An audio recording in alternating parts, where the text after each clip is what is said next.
Alright, ladies and gentlemen, today we are doing a video about Ready or Not, a game I thought I would never have to make such a video about due to their unapologetic response to backlash they received for using heavy subject matter to represent the abhorrent sides of humanity the police are tasked with facing on a day-to-day basis. A game that immerses you into the harsh reality that a frontline tactical force like the SWAT team is met with bringing to justice when they are called in to act as an iron fist to stopping anything from immediate and extremely violent criminal acts to infiltrating and breaking some of the worst kinds of organized crime that actually exists. This game is one of the best in the FPS space for its mechanics and design, but many of these extreme and highly believable settings this game places you into were the things that push many people, including myself, over the edge to buy Ready or Not and become immersed in a world that real police are faced with all of the time, and the powers that be behind the project are nerfing a lot of it, or at least the most important parts. That's right, censoring the content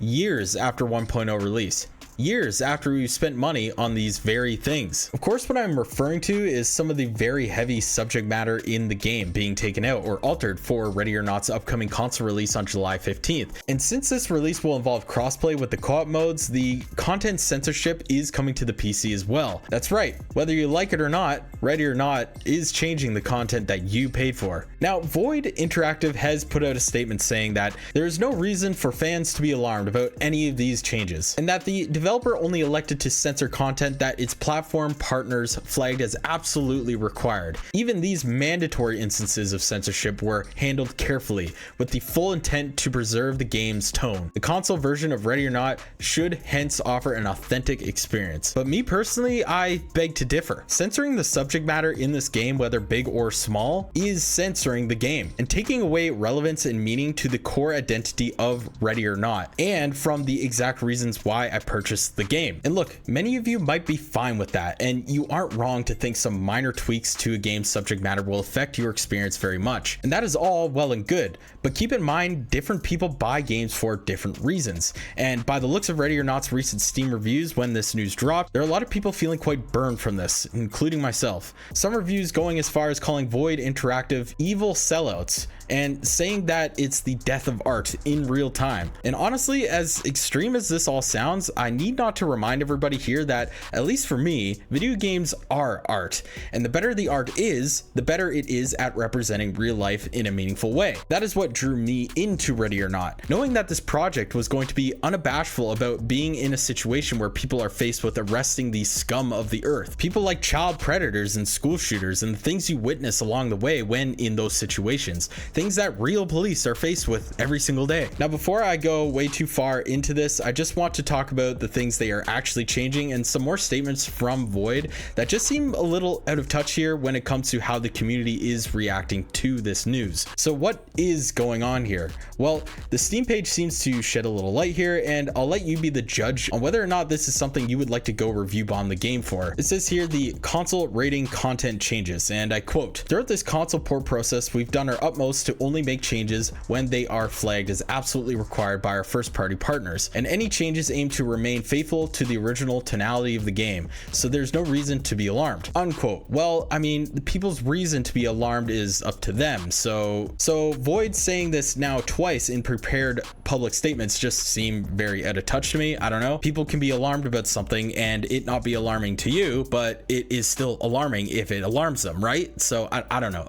That's just me. Our age rating as it stands for console is ESRB-M rating and PEGI 18 and USK 18 to give an idea. Still, there are other game content requirements that console platforms in order to exist on their systems, and a portion of these changes will be visible on the PC version, which is the most egregious of the offenses here because, like I said before, people who own PCs, such as myself, already own this game and paid money for it, only to have the content altered, changed, or ultimately just nerfed. It goes on and says if a content change was just a texture swap, we were able to apply it to consoles only while keeping the PC version the same as before. However, if the change involved transforming an entire asset, like adding clothing to a character model, this was less feasible. There are two main reasons that this limit access changes may be visible on the PC version as well. Number one being that maintaining multiple versions of the game with different assets and system mechanics increases the likelihood of bugs to occur in the future updates and subsequent challenges keeping the game updated across multiple versions. Think lighting or optimization issues, for example, or any number of unexpected bugs from maintaining different versions. So what they're saying here is that yes, some textures can stay the same on PC, but any assets such as clothing or major gore that's going to be altered in the game have to be the same across PC and consoles, whether PC players like it or not. It goes on and says for number two, if the in-game assets were not the same, it would make crossplay unusable. The game content must be equal or basically equal for multiplayer to work. Different versions of assets affect multiplayer replication, which is the ability for servers to understand what's happening in-game and host players in the same lobby or server. So that makes sense, but yes, it does still suck that the game's changing for PC players that have already bought the game. Now it goes on and says that their biggest change here will be dismemberment, aka the gore. Player-induced dismemberment still has a large presence in the game,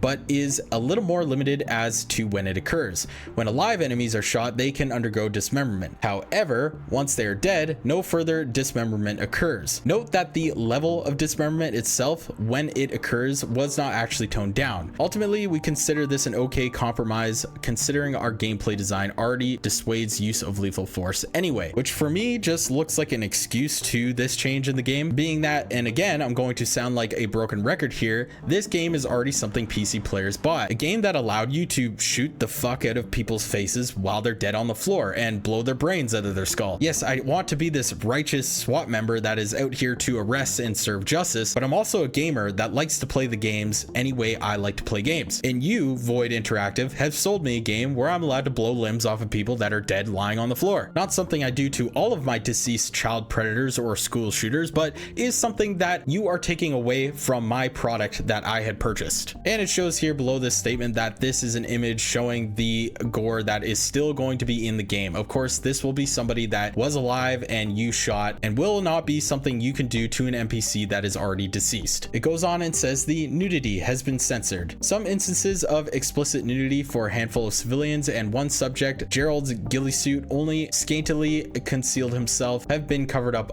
just a little bit more, it says. They've also nerfed the explicit representation of violence, mistreatment against children. It goes on and says, although we have already made a substantial effort to present mistreatment against children in the game in a responsible way, we made slight thematic expansions of this philosophy in order to better meet certification standards. For example, the child on Twisted Nerve has had an animation change to be unconscious or sleeping instead of the previously convulsive animation from before that had a violent appearance. The changes with the console version are small enough that most people here wouldn't notice if we didn't say anything, but we want to be transparent. It's largely just evidence and nudity that is altered, and the textures change don't affect the PC version. So for those of you people who don't know the map Twisted Nerve, you go into this like child's room and there is a child there with like a needle on the side of her bed and she's convulsing, clearly ODing on something. It is quite a gruesome scene, and now she'll just be passed out there. That is something that is quite unpleasant to see, but is something that ultimately takes away from the game now that they're removing it. I remember playing this level for the first time and understanding how serious the situation was, that this wasn't just some sort of SWAT simulator type game. I understood that this game was trying to represent the reality that law enforcement face every single day, and frontline workers, whether it's like nurses and doctors and firefighters and especially law enforcement, see the most gruesome parts of humanity. And this was definitely one of those scenes for me. It was quite hard to see, but ultimately really did add to the experience and that major aspect that this game is trying to present to you. And I know what it looks like. It really does not look good. It's an argument for trying to keep child exploitation in the game here, but what I'm saying is that these situations are not good. They are very, very bad and upsetting, and reducing that kind of stuff just makes it less believable that you are a law enforcement officer on the front lines dealing with such extreme and serious situations. It made the game feel real, it made the game feel serious, and it made it feel like I was doing something, like I was protecting the most vulnerable of our society when I was arresting drug addict scumbags who were doing this to children. Anyway, going on, it says the console content changes. Conclusion: the texture changes on console are just small things that make the evidence in levels more like hints that connect with other evidence rather than something that practically screaming this is illicit child stuff happening. However, the players can easily connect connect the dots based on other evidence in the level. Okay, look, here we are, a great tactical shooter that is altering some of the content to be able to bring the experience to console, something that needs to be done. Console players are starving for great indie titles. This was apparent when Deadside was released to console earlier this year, making the game go hyper viral for a second time, only to be squandered with meaningless updates, but that's a discussion for another video. The point is, for this game to do as well as it can, and I do believe it will go crazy on consoles, they need to adhere to the sensitivity guidelines those platforms require. But these changes being applied to people that already bought the game don't feel any less gross here. There should be a way to not have these changes applied if you are not playing online, which I never have in Ready or Not. It's a full-fledged single player experience if you want it to be. So being able to opt into an older edition of the game on PC should be something players can do, instead of changing content we have already paid for. My personal preference for games is how well they immerse you into their experience. My favorite games are ones with the best and most believable atmosphere, and taking some of that away from Ready or Not is grounds for a refund. I know a lot of people would say that is a little blowhard, and you're not wrong, but these changes directly affect the reason I bought the game. Ready or Not is a great game, but massive L from me. Do better. Listen guys, if you liked this video, if you want to see more content like this, please remember to subscribe. It helps me out tremendously being the small channel that I am. I really appreciate you watching till the end, and I'll see you on the next one.